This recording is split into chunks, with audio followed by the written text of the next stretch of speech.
قد أنصح لي أبي وربت بحسنها. Assalamualaikum warahmatullahi wabarakatuh. Bismillahirrahmanirrahim. Allahumma sholli wa sallim ala sayyidina Muhammadin wa ala alihi washabbihi ajmain. Amma ba'du. Sedanten ingkang kula hormati wabil khusus teman bapak kula Kiai Haji Agus Ali Masyuri. Beberapa kiai yang tanpa ngurangi rasa hormat, saya hormati semua. Ini ada beberapa Gus. Ini saya ngaji insyaallah seperempat jam. Seperempat jam nanti yang menghisap Gus Kausar berapa Gus? 10 menit. 10 menit. Begini, sebetulnya saya membela semua umat Islam itu ahlul jannah. Karena saya ini ibarat marketing. Kalau orang Kristiani itu kan setiap orang mati sudah tenang bersama Bapak di surga. Jadi kampanye itu menarik sekali. Sementara kita sudah kiai, sudah imam masjid, sudah ulama, masih saja dikhawatirkan su'ul khotimah. Ini kalau kampanye ini tidak imbang, ini nanti saya takut kalah. Makanya saya bilang pokoknya semua orang mukmin itu ahlul jannah. Karena memang asli hadisnya seperti itu, man qala la ilaha illallah dakhalal jannah. Bahwa kemudian ada beberapa kiai yang mungkin wataknya itu pesimis, kemudian bikin sekian aturan-aturan yang sebetulnya itu cerminan dari pesimisnya, terus akan-akan masuk surga itu susahnya bukan main. Nah itu saya tidak setuju, karena tadi pasti kalah dengan kampanye sebelah yang setiap orang mati dibilang sudah tenang bersama Bapak apa? Di surga. Jadi ini penting. Terus kedua saya bilang agama ini sudah begitu baik. Masa kunci surga sudah dibocorkan, miftahul jannah la ilaha illallah. Masa sudah pegang kuncinya nggak jadi masuk surga, itu kan aneh.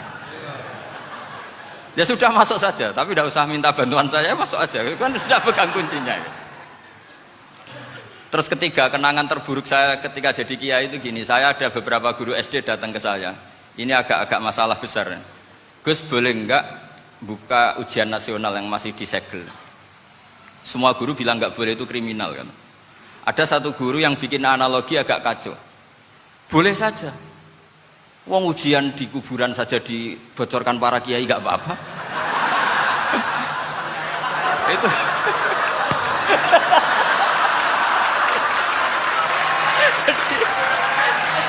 Tapi ini kriminal ya. Perhatian kepada kiai, nggak boleh memukul pemateri.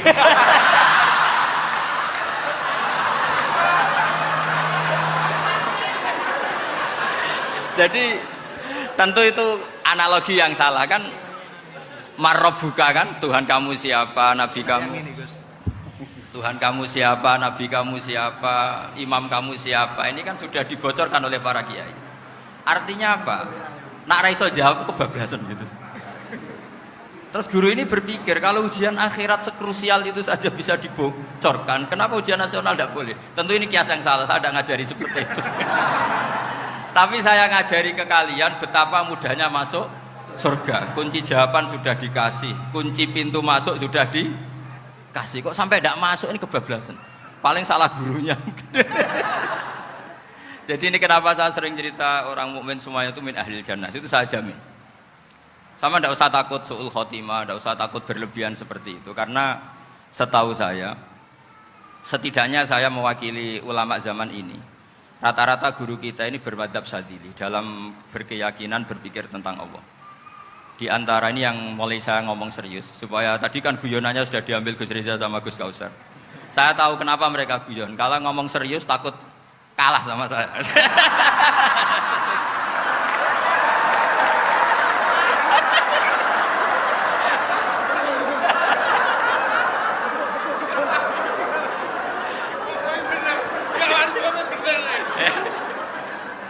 Karena saya ini sudah terkenal pemikir serius, jadi artinya itu satu kepintaran mengalihkan. Ya, oh ya, sudah itu satu kecerdasan. Tidak hanya ngalim tapi butuh cerdas. Betul cerdas. Jadi itu bukti beliau-beliau ini cerdas itu. Saya berpikir begini, ini madzhab Syadzili, kita semua tentu Syadzili karena kita semua ngaji kitab hikam. Kita tahu kitab hikam itu muridnya Abul Abbas Al-Mursi. Abul Abbas Al-Mursi muridnya Syekh Abil Hasan apa? Asy-Syadzili. Saya masih ingat betul makalah itu dan saya ulang-ulang. Setiap saya ngajar di sarang saya ajarkan itu. Kilali kata Abul Hasan Asy-Syadzili, saya pernah dapat hatif, dapat semacam ilham. Apa makna min syarril waswasil khannas? Itu kata beliau dijawab oleh hatif itu. Hatif itu nggak perlu diterjemah tadi ada karena tadi diajarin itu. Apa yang dihidupkan itu nggak perlu dijelaskan. kata hatif tadi, waswasun yadkhulu bainaka wa baina habibika.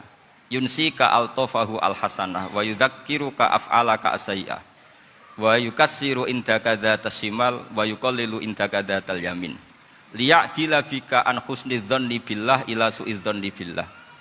Jadi yang dikatakan waswas adalah kamu digiring untuk hanya ingat sisi-sisi kamu yang negatif. Dilupakan bahwa Anda punya sisi-sisi yang positif. Misalnya seperti ini, mungkin secara fikih tadi banser-banser tegas. Wah ini masalah, lelaki perempuan dipisahkan gini-gini. Tapi kenapa Ghazali bilang ya sudah gini gak apa-apa.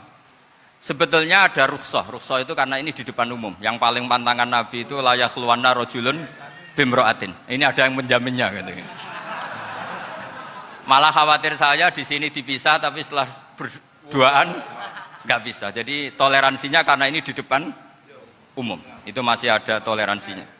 La yakhluwanna rajulun bimra'atin. Begitu juga ketika kita dosa, misalnya kita dosa.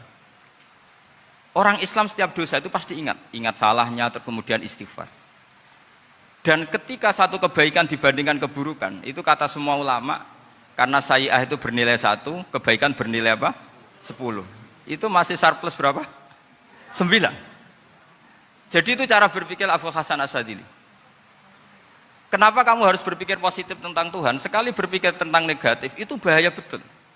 Misalnya begini, kamu berpikir tak rewangi jadi kiai, sujud, rukuk, ternyata aku tetap mlebu neraka. Gunane apa? Itu menurut saya kan nggak punya akal. Sujud itu satu kelaziman menghamba kepada Allah. Normalnya seorang hamba itu ya sujud. Kemudian gara-gara kamu ingin masuk surga, terus logika kamu dibalik. Gunanya apa saya sujud? Ternyata saya masuk neraka. Itu pertanyaan yang benar-benar bodoh dan itu menjadikan Allah benci. Logikanya dibalik begini. Ini saya ngomong serius karena ini bentuk kemenangan saya ini bentuk kemenangan saya. Saya berkali-kali ngomong di kota pelajar di Jogja karena banyak pengujinya juga. Bukan sekedar pendamping tapi penguji. Banyak yang profesor, bukan sekedar dokter, banyak yang profesor. Jadi biar ini dok. Begini. Saya pernah ditanya sama seorang dosen, Gus, saya ini ngaji hadis banyak, tapi ada yang saya tidak paham. Yaitu mangqala la ilaha illallah dakhalal jannah, ada kalimat wa in zana wa in saraka. Meskipun pernah zina, pernah maling. Ini kan seakan-akan mentoleransi perzinaan dan pemalingan.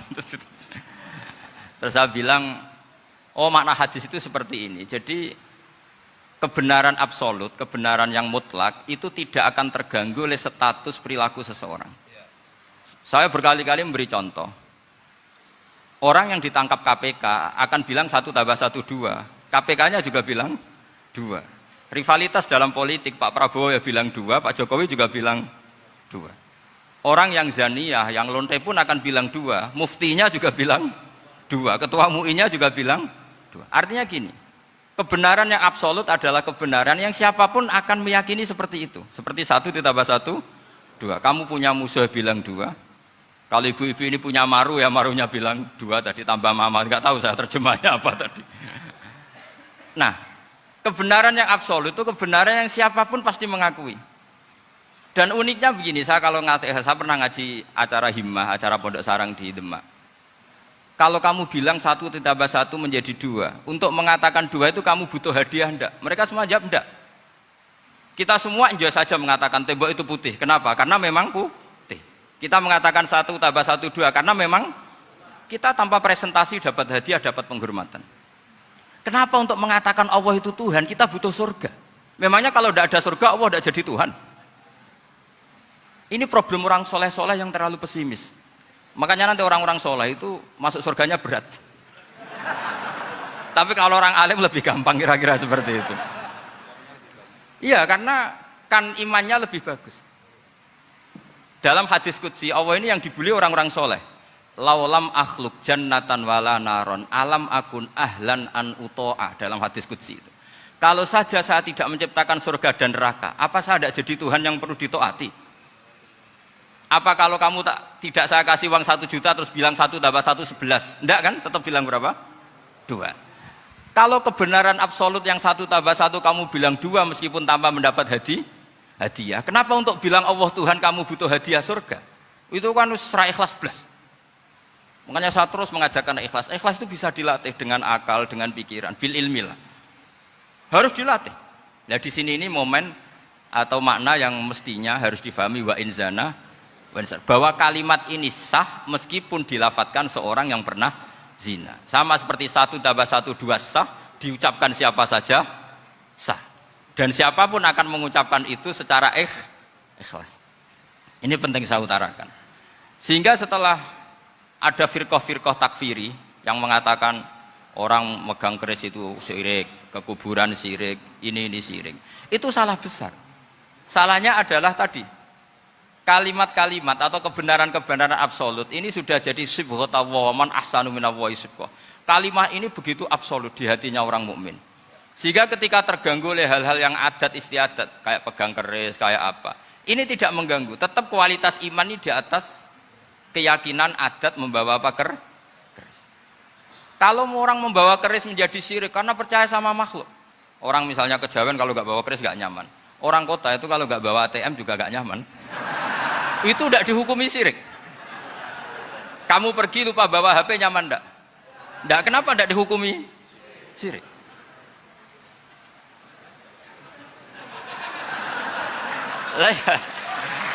Jadi ini logika.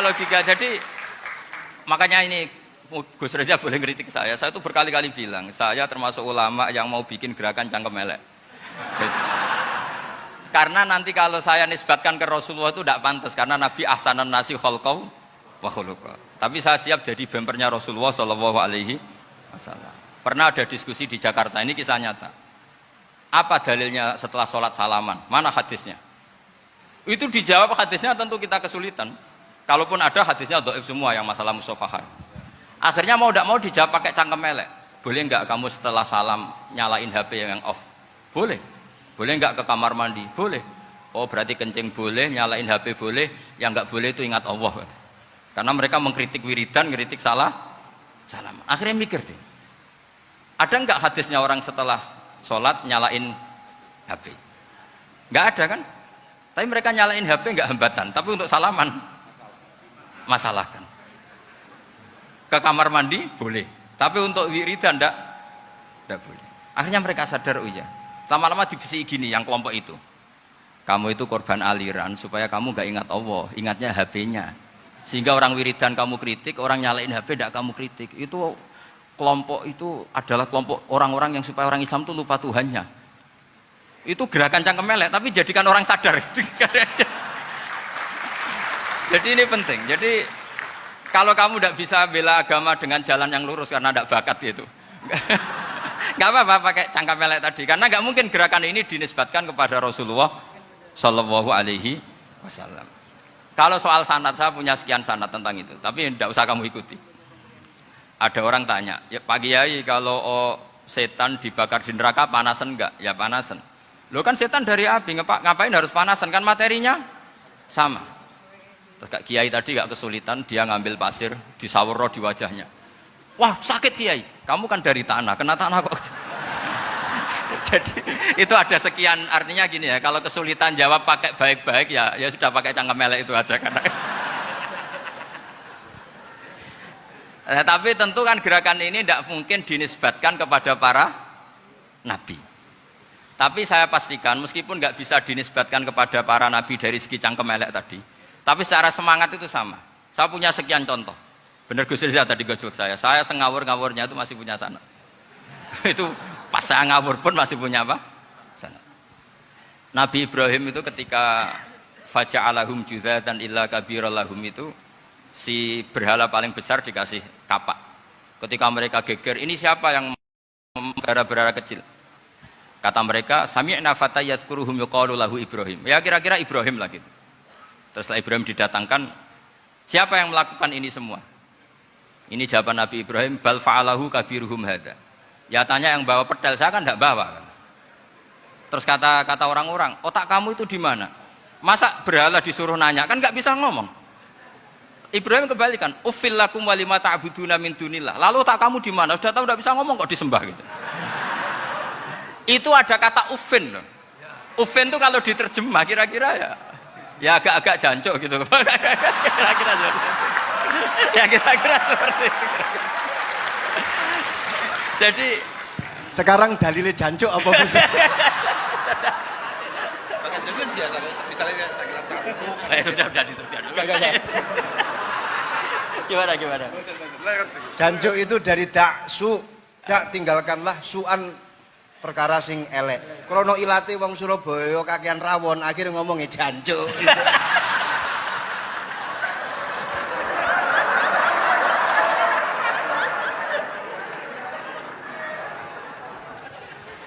Jadi mulai dulu melawan kebatilan itu harus pakai logika yang vulgar. Karena memang nggak mungkin dengan bahasa-bahasa priayi itu nggak mungkin. Dan ini penting saya utarakan. Nah, kalau nanti nggak mungkin dinisbatkan kepada Rasul karena Nabi adalah ahsanan nasi khalqa wa khuluqa, kita yang ngambil alih saja. Gus Reza, saya, Gus Hasan ini cara cangkem elek kan pantas. Luas. Selain bakat ya sudah natural. Karena memang itu cara kita menjelaskan kebenaran. Saya ulang lagi, itu cara kita menjelaskan apa? Kebenaran. Mau tidak mau. Saya pernah ditanya sama seseorang, Gus, beberapa nabi itu kan poligami. Poligami itu bukti hiperseks. Karena yang tanya itu orang nasionalis yang nggak pati senang Islam. Terus tak balik tanya, perempuan itu makhluk lemah enggak? Ya lemah. Kalau nolong lama satu itu gimana? Ya baik. Kenapa nolong dua jadi tidak baik? Harusnya kalau nolong tiga tidak baik. Tapi saya tidak dukung poligami. Nah, ini cerita. Setidaknya mereka jadi ingat. Saya itu pernah ditanya agak-agak orang ateis. Dia benci Islam tapi neliti Islam. Pertanyaan kedua, kenapa dalam perang itu seakan-akan Nabi itu perampok? Hartanya orang kafir disita kemudian menjadi ghanimah. Itu kan kayak ngerampok. Terus saya tanya gini, kalau ada penjahat ke rumah kamu kemudian pakai senjata api, setelah kamu ringkus, itu senjata api kamu kembalikan apa kamu sita? Oh ya saya sita, kalau tak kembalikan dipakai ngerampok lagi. Ya sama seperti itu, kalau kekuatan mereka dikembalikan akan dipakai kekuatan mereka lagi. Jadi ya lagi-lagi ini kemenangan orang serius. Karena nanti guyonnya sudah dintekno sama Gus Safa sama Gus Riza. Nah, kenapa saya ngajar begitu rileks, begitu santai? Karena pikiran saya sederhana. Fa innal uqula muttarratun ila qabilil haq. Akal sehat pasti dipaksa menerima apa? Kebenaran. Sehingga kebenaran itu tidak usah kamu ngomongkan secara serius, secara tidak perlu. Kebenaran itu mudah diterima. Saya itu pernah ngaji berkali-kali di Jogja di mana-mana sampai ada buku seorang dokter nulis tesisnya itu bangga lagi menjadi muslim setelah ngaji saya itu. Karena saya menerangkan itu ringan. Orang Islam itu harus mencintai Allah. Ciri utama cinta itu tidak tegang, rileks. Saya bilang begini, kalau kamu pernah 1 tahun digratisi orang rumah, makanan, kamu kira-kira itu mudah nggak mencintai orang yang berjasa sama kamu minjemin rumah dan ngasih makan gratis? Mudah kan? Apalagi kita ini mudah mencintai orang yang minjemin mobil 1 tahun, ngasih rumah 1 tahun, apalagi selamanya. Kenapa kita tidak mudah mencintai Allah yang memberi kita bumi, air, oksigen, semuanya kita dikasih Allah. Akhirnya mereka mikir, wong mencintai seseorang yang ngasih dalam durasi 1 tahun saja mudah, apalagi mencintai Allah yang ngasih kita tanpa batas. Itu disebut walladzina amanu asaddu hubbal lillah. Orang mukmin itu mudah sekali mencintai Allah. Caranya dilatih tadi. Kita mudah mencintai orang yang berjasa sama kita. Kenapa tidak mudah mencintai Allah yang tentu jasanya lebih besar? Nah, karena akhir-akhir ini banyak orang yang terlalu nazir, terlalu apa? Kata Nabi kan basyiru wala tunaffiru, yasiru wala tu'assiru. Sehingga saya bikin gerakan. Pokoknya semua orang mukmin pasti masuk surga. Nanti soal ada kesalahan-kesalahan kecil yang menjadikan orang su'ul khotimah itu sifatnya kehati-hatian. Jangan menjadi hukum. Hati-hati itu tidak menjadi hukum. Kalau kamu nyupir hati-hati itu bukan berarti pasti kecelakaan. Enggak. Hati-hati itu ya hati-hati saja, tidak menjadi hukum. Ini penting saya utarakan karena kubu sebelah kampanyenya sudah tadi, setiap mati mesti tenang bersama Bapak di surga. Sementara kita mau kampanye, kamu sholat tidak mesti diterima, haji tidak mesti diterima, jadi kiai tidak mesti masuk surga. Coba kalau kita kampanye gitu terus, yang mau jadi muslim itu siapa? Jadi ini sudah tak perhitungkan matang-matang, saya milih mazhab seperti itu. Ya ini saya pikir sudah, ini pembandingnya supaya punya waktu.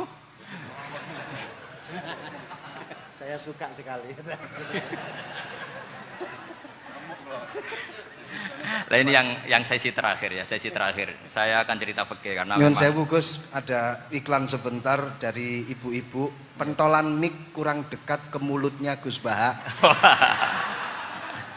Sehingga suaranya tidak terdengar sampai ke belakang. Oh, gitu, pentolannya didekatkan Gus ke gitu. mulut.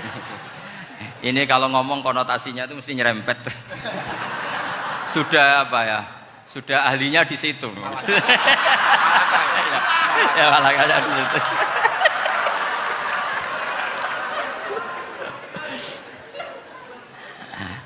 Dalam sesi terakhir saya cerita pentingnya pembanding. Imam Rafi'i itu yang ngarang kitab Muharrar. Kitab Muharrar ini adalah ringkasan dari kitab Al-Wasit. Al-Wasit itu karangannya Imam Ghazali. Al-Wasit sendiri ini khas ngaji NU, karena NU maknanya Nahdlatul Ulama, gerakan para ulama. Jadi kalau nggak ngerti alim-alim seperti itu ya ada NU. Sebenarnya sampai itu pasnya Nahdlatul Ummah, gerakan umat. Tapi kan sudah jadi partai politik Nahdlatul Ummah. Karena yang katakan NU itu Nahdlatul Ulama, gerakannya para ulama. Imam Rafi'i itu berpendapat sujud itu cukup pakai batuk, pakai jidat. Itu dalam kitab Muharrar. Wal asoh anna sujud yasihu mau cukup biwatil jabhah.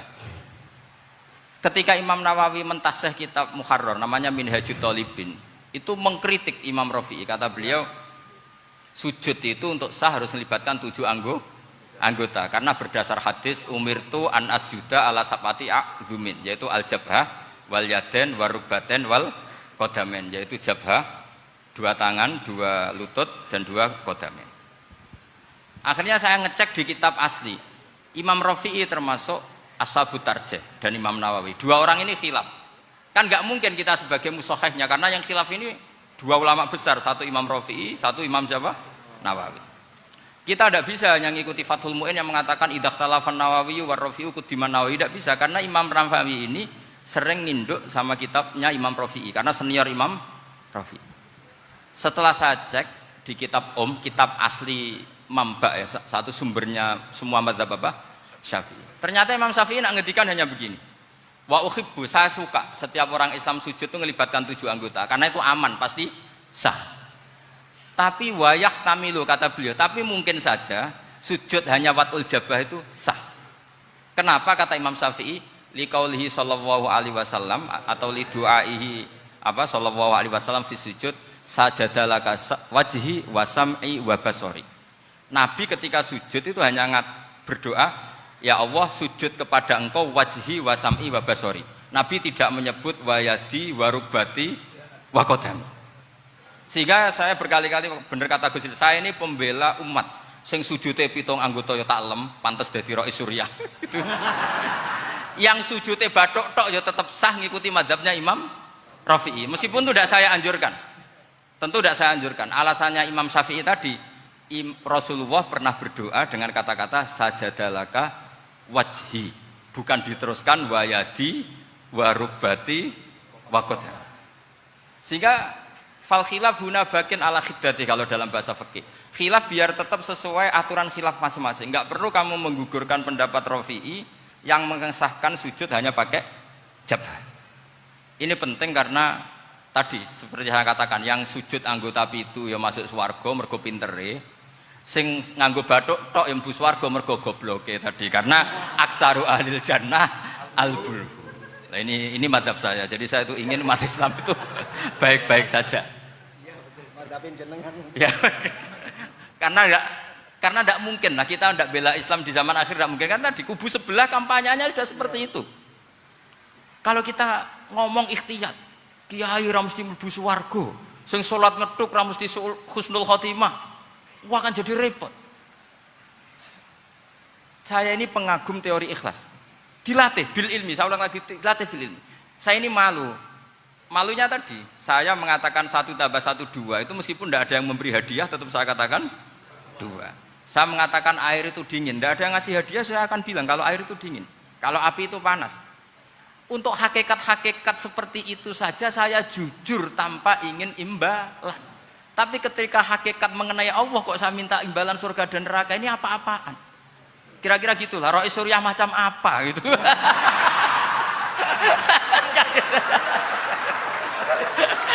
Ya saya kira demikian. Assalamualaikum warahmatullahi wabarakatuh. Waalaikumsalam warahmatullahi wabarakatuh. Alhamdulillah. Baru kali ini ada seminar yang dikritik terus sama pemateri itu pendampingnya. Mestinya pembandingnya. Tapi luar biasa para milenial semuanya, Masya Allah, terlihat wajah-wajah surga di majelis ini. Walaupun toh yang hadir tidak semuanya milenial, ada post milenial juga di sini. Ada yang Gus dan juga ada yang Kiai. Kalau Gus biasanya kan masih bisa tolah-toleh, kalau Kiai harus fokus. Tapi yang paling fleksibel di PWNU Jawa Timur, yang paling enak itu adalah beliau, Kiai Haji Agus Ali Mazhuri. Enaknya pripun? Dadi Kiai ya iso, dadi Gus ya iso. Itu posisinya paling enak di antara pengurus-pengurus yang lain. Tepuk tangan untuk beliau, enggak apa-apa. Langsung saya buka pertanyaan. Yang ditanya 2 orang, jangan pendampingnya. Yang ditanya 2 orang. Kalau enggak Gus Baha, Gus Kausar. Saya hitung sampai 10, enggak ada pertanyaan, kita tutup dengan doa. 1, 10. Ada yang 2 mawon nggih, pertanyaannya 2. 1, monggo. Yang perempuan, saya ingin yang perempuan, monggo. Sudah 2. Silakan.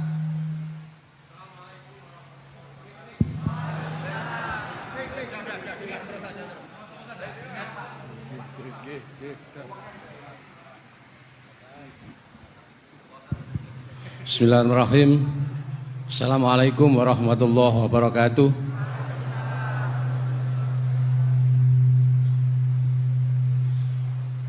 Yang saya ingin tanyakan kepada Gus Baha, saya itu sering ngaji lewat YouTube panjenengan Gus.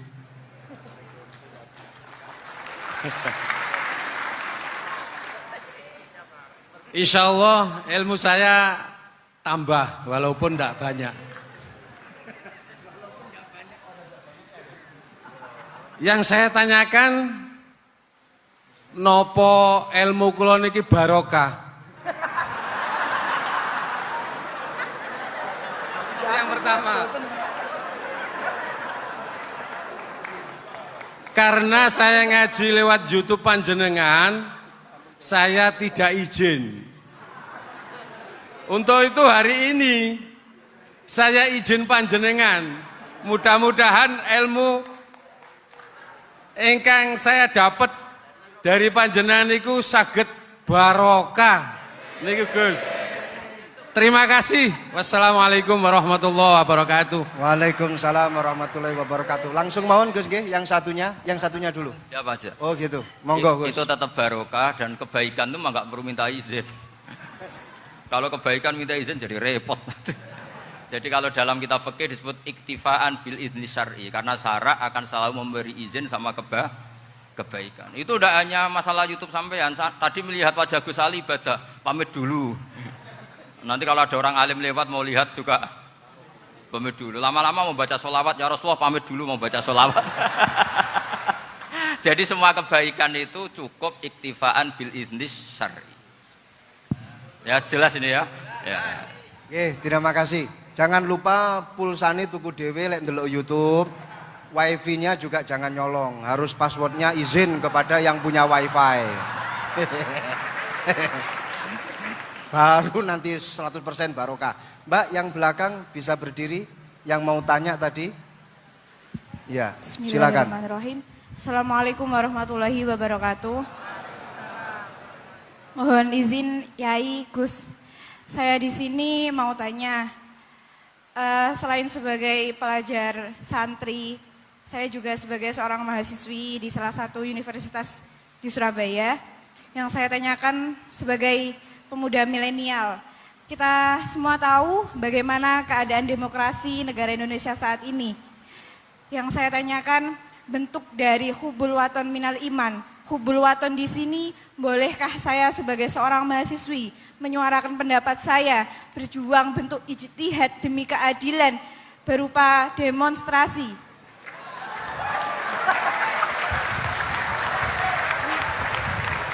Ngapunten. Yang saya tanyakan di sini, bagaimana menurut Gus, apakah saya melakukan demonstrasi ini sudah baik atau sangat baik atau mungkin perlu dikaji kembali? Terima kasih. Wassalamualaikum warahmatullahi wabarakatuh. Hubungan antara demonstrasi dan hubbul wadon minal iman. Hah? Oh ya, hubbul waton minal iman. Monggo Gus.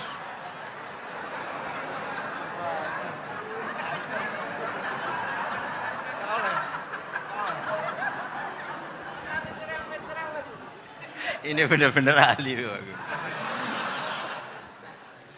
Begini kan, demonstrasi itu kan makna pokoknya itu kan apa? Memperlihatkan. Makanya demonstrasi kekuatan maknanya ya show ya, memperlihatkan satu apa? Kekuatan. Sehingga kalau dalam Islam itu ya fleksibel, asal itu tidak merugikan orang lain, tidak anarkis, tidak mandorot bagi kelompok lain tentu boleh. Bahkan kalau tidak apa? Menyuarakan suara kita tentu dengan cara-cara yang tetap islami ya, itu malah kita disalahkan karena berarti tidak ikut bertanggung jawab terhadap proses bernegara, tapi tentu disuarakan secara konstitusional dan secara baik. Kemarin pas demo di Jogja yang ramai itu masalah rancangan KUHP itu, rektor UI juga ketemu saya, pamit Gus mau demo ya tapi yang baik dan sopan karena begini ya, di Quran itu ada ayat walau la dafuwahin nasa ba'dahum bi ba'dil la fasadatil ard. Jadi kekuatan manapun itu harus dikontrol. Tentu kontrol itu macam-macam. Tapi tentu saya ulang lagi, jangan anarkis, jangan melakukan sesuatu yang kontraproduktif. Jadi menurut saya pernah ditanya, Gus kalau pemerintah itu didukung 90% rakyatnya bagus enggak? Ya bagus, berarti presidennya hebat, didukung mayoritas rakyat. Kalau hanya 55 ya bagus. Presidennya biar tahu, biar hati-hati karena dipilih separuh lebih sedikit gitu. Lah kok bagus semua? Ya emang harapan kita sama Allah semuanya baik semua kata saya gitu. Jadi susahnya apa sih kita melihat sesuatu itu, asal agama ini kan gampang, asal tidak maksiat itu baik. Asal gak maksiat itu baik. Ma khuyyira Rasulullah baina amrayni lakhtara aisarahuma malam yakun isman. Jadi demo itu bukan, nah kalau demo yang diharamkan sebagian fatwanya ulama tentu yang maknanya yang anarkis. Kalau yang dihalalkan tentu maknanya yang tertib. Itu biasa dalam hukum fikih. Rasulullah ngendikan A, mahmalnya seperti ini. Rasulullah ngendikan B, mahmalnya seperti ini. Karena kadang ngendikanin Nabi cara zahir itu berlawanan. Misalnya Nabi ditanya, amal paling baik apa ya Rasulullah? Nyaur utang gitu. Karena biasa yang ngemplang mungkin yang tanya itu tukang. Tapi kadang Nabi jawab birrul walidain. Kadang jawab as-sholat li awwali waktiha. Karena penanyanya ini beda. Gimana? Cinta pun nggak tahu sholat. Ya, cinta kok nggak tahu sholat kata beliau. Kan gitu. Jadi ini penting saya utarakan karena zaman Nabi itu ya biasa Nabi misalnya ngendikan sesuatu gitu. Terus ada juga sahabat yang memperlihatkan pendapatnya, tapi tidak niat bantah. Masyhur itu dalam tarikh. Saya beri contoh yang masyhur itu. Nabi pernah sholat duhur itu 2 rakaat. Sebagian riwayat mengatakan asar, tapi yang lebih kuat itu duhur. Setelah 2 rakaat Nabi sholat, itu akabiru sahabat papan atas itu tidak ada yang ngendikan karena mereka sopan semua, tahu etika. Setelah Nabi pulang sudah dekat pintu, ada sahabat yang berdiri. Ya Rasulullah, aku siroti sholatu amnasita. Ini sholat model kosor, apa engkau lupa? Tapi sahabat yang nggak tanya, ini niatnya malah lebih agak-agak buruk. Baguslah kalau sholat terbaru 2, berarti besok ya 2. Karena pakai teori nasah mansuh, berarti hukum itu pakai yang terbaru. Jadi gayanya tidak tanya, tapi lebih sama mungkin yang setuju undang-undang tadi ya tentang rumah tangga, kalau istri nggak mau dikumpuli tetap dipaksa, nanti suaminya bisa dilaporkan ke pengadilan gitu. Saya pasti mikir saya bukan masalah pengadilannya, pasti istrinya cantik. Kalau jelek kan nggak mungkin dipaksa. Ini ketularan ya. Jadi saya cara berpikir tuh. Jadi tak pikir lucunya saja, bukan pikir serius. Ketularan ya, sudah ketularan ya. Karena keburukan itu mudah nular. Akhirnya Nabi kembali lagi, enggak, kullu dzalika lam yakun, semua itu enggak terjadi. Tapi Nabi sebagai orang yang sangat, ya sebenarnya enggak boleh dibahasakan sangat demokratis, sangat bijak. Nabi kembali lagi ke mimbar terus tanya, ahakun maqalahu Dzulyaden, apa betul yang dikatakan Dzulyaden tadi? Kata sahabat semua, betul ya Rasulullah, tadi engkau sholat hanya 2 rakaat. Nabi kemudian takbir lagi, meneruskan 2 rakaat terus salam. Artinya kalau demonstrasi itu dengan makna mengutarakan pendapat dengan cara yang dijamin konstitusi, ya itu kan normal-normal saja, nggak ada masalah. Saya pernah derekno bapak, itu ada pertanyaan yang benar-benar mengusik saya. Ada orang miskin datang ke bapak, Pak Yai, jadi wong melarat itu ra enak. Sajane ya wis suwe dadi wong melarat ra enak. Itu pas Ramadan. Kenapa kata bapak? Bapak saya itu teman akrabnya Gus Ali, itu senengannya ya guyon, mau meninggal aja masih guyon. Bapak itu guyon terus. Kenapa aja? Sudah puasa nggak makan, buruh orang macul itu kan berat. Mau istirahat nggak boleh karena buruh orang. Enak jadi wong sugih puasa diam di rumah gini-gini terus. Terus kata bapak saya gini, enak wong melarat. Jadi wong sugih nak puasa berat. Kok sakit ya? Esok mangan pecel, awan rawon, enggak sore sidik sate. Jadi yang harus ditinggalkan itu banyak. Nak sampean kan biasa meninggalkan itu semua. Semenjak itu dia, oh iya, nak ngono podo-podo abot. Jadi hasutnya pada orang kaya terus nggak ada. Nah ini pentingnya ilmu, jadi pentingnya pendamping tadi itu. Setelah diberi jelasan, oh maturun ternyata podo-podo abot gitu. Dia nggak tahu susahnya jadi orang kaya. Ya sama seperti tadi, ya saya puasa, kerja gini-gini, bojo sitok elek, terus jadi yang bojone 4 cantik semua abot aku. Karena harus ninggalkan 4 yang cantik tadi, yang bisa menghidupkan tadi itu. Itu kan juga demonstrasi, artinya mengutarakan apa yang, jadi itu saya pikir seperti itu. Ya ini, pokoknya gitu aja ya. Assalamualaikum warahmatullahi wabarakatuh. Waalaikumsalam warahmatullahi wabarakatuh. Tepuk tangan untuk beliau. Kita doakan semoga beliau sehat walafiat, panjang umur, jembar rezeki.